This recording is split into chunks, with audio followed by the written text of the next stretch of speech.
Friends, इस video में आज हम देखेंगे हमारे बीएससी केमिस्ट्री का बहुत ही इम्पॉर्टेंट टॉपिक जिसका नाम है इलेक्ट्रॉन एफिनिटी।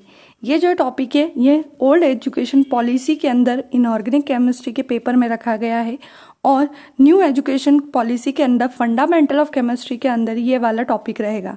यानी अगर आपका पेपर ओल्ड एजुकेशन पॉलिसी के अकॉर्डिंग है तो भी ये टॉपिक पढ़ना है, और न्यू एजुकेशन पॉलिसी के अकॉर्डिंग अगर आपका केमिस्ट्री मेजर फॉर्म में है तो मेजर के paper number 1 fundamental of chemistry में आपका ये पेपर रहेगा। आप एक बार अपने सिलेबस को चेक कर लें, उसके बाद ये टॉपिक रेडी करें। इसके अलावा क्लास 11th में भी ये टॉपिक रहता है। तो ये जो इम्पॉर्टेंट टॉपिक है electron affinity, factor affecting it and method of determination, ये आज हम देखने वाले हैं। फटाफट से स्टार्ट करते हैं। सबसे पहले हम इलेक्ट्रॉन एफिनिटी हेडिंग डालेंगे और इसके डेफिनेशन देखते हैं। The amount of energy released when an electron is attached to a neutral atom or molecule to form a negative ion. ये according to definition, when a neutral atom attached with electron the energy is released is called electron affinity। यहाँ पर definition बोला गया है कि जब भी हम किसी न्यूट्रल एटम या मॉलिक्यूल में एक इलेक्ट्रॉन को अटैच करते हैं, जोड़ते हैं, तो उस समय जो उसमें से एनर्जी रिलीज होती है वही कहलाती है आपकी इलेक्ट्रॉन एफिनिटी। क्लियर? देखो, इसे एक एग्जाम्पल से बताया गया है। यहाँ पर हमने क्लोरीन लिया, उसमें हमने एक इलेक्ट्रॉन को ऐड किया है तो ये बन गया नेगेटिव आयन यानी Cl- आयन, और साथ में जो एनर्जी रिलीज हुई है उसे हम बोलते हैं इलेक्ट्रॉन एफिनिटी। उसके बाद हम हेडिंग डालेंगे फैक्टर अफेक्टिंग इलेक्ट्रॉन एफिनिटी, यानी ऐसे कौन कौन से फैक्टर है जिसके कारण इलेक्ट्रॉन एफिनिटी इंक्रीज होती है या इलेक्ट्रॉन एफिनिटी डिक्रीज होती है। तो फर्स्ट हेडिंग है हमारी nuclear charge. Greater the nuclear charge greater the electron affinity. जैसे जैसे न्यूक्लियर चार्ज इंक्रीज होता है वैसे वैसे इलेक्ट्रॉन एफिनिटी भी इंक्रीज होती है ना। जैसे मान लिया हमारे पास 2 एटम है, फर्स्ट एटम है, सेकेंड एटम है, इसका न्यूक्लियर चार्ज कम है, इसका न्यूक्लियर चार्ज ज़्यादा है। अब जब हम इसमें इलेक्ट्रॉन को अटैच करेंगे तो वो इलेक्ट्रॉन इसके अंदर इजीली चला जाएगा, लेकिन जब इसमें हम इलेक्ट्रॉन को अटैच करेंगे तो इसमें इलेक्ट्रॉन को अटैच होने के बाद जो एनर्जी निकलेगी वो बहुत ज़्यादा अमाउंट में निकलेगी। इसलिए हम बोलते हैं कि जैसे जैसे न्यूक्लियर चार्ज इंक्रीज होता है वैसे वैसे इलेक्ट्रॉन एफिनिटी की वैल्यू भी इंक्रीज होती है। दूसरा है factor atomic size. Larger the size of an atom larger will be the distance between nucleus and incoming electron, hence electron affinity decreases।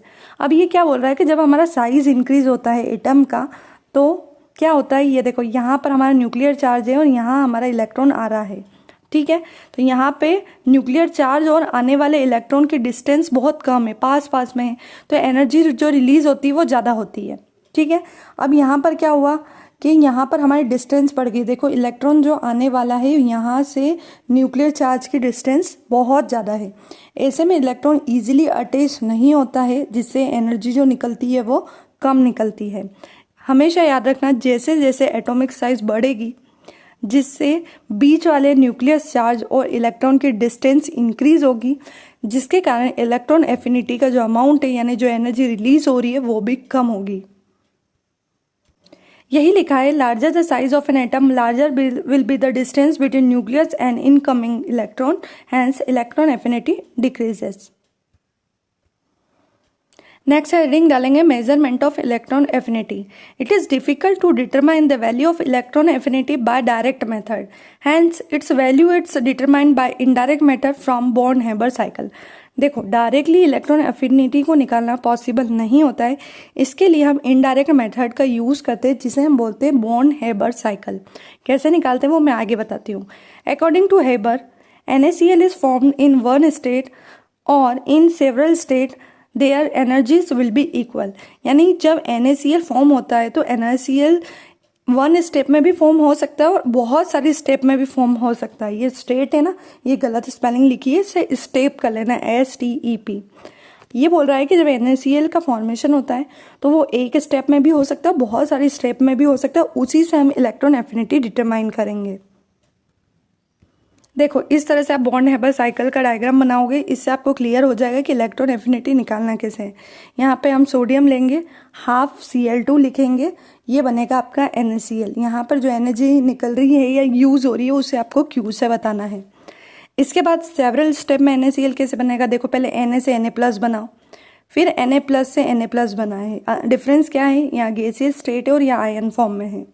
इसी तरह से जो Cl है ये कन्वर्ट होगा आपका क्लोरीन माइनस गैस स्टेट में, G लिखा हुआ है, और देन आपका ये आयन में कन्वर्ट होगा। एनर्जी याद रखना, यहाँ पर आपको सब्लिमेशन एनर्जी, यहाँ डिसोसिएशन एनर्जी लिखना है, यहाँ आयोनाइजेशन एनर्जी लिखना है और यहाँ इलेक्ट्रॉन एफिनिटी लिखना है।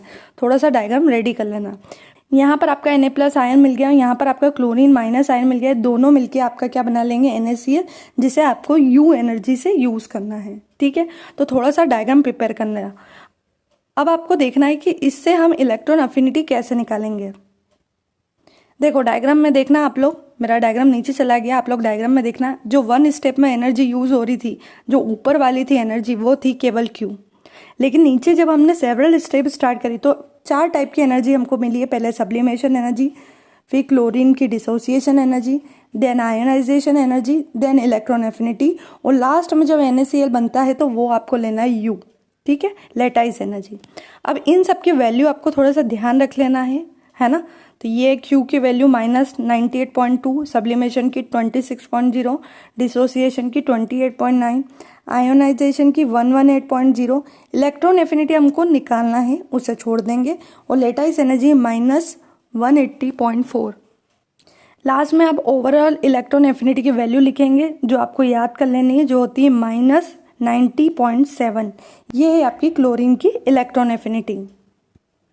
तो इस तरह से हम बॉर्न हेबर साइकिल का यूज करके किसी भी आयन की इलेक्ट्रॉन एफिनिटी डिटरमाइन कर सकते हैं। ये कहलाती है आपकी इनडायरेक्ट मेथड। और ये था आपका topic electron affinity, it's factor affecting it and method of determination. I hope आप लोगों को ये टॉपिक अच्छे से क्लियर हो गया होगा। इसी तरह से मैं आपके लिए आगे की टॉपिक की वीडियो लाती रहूंगी।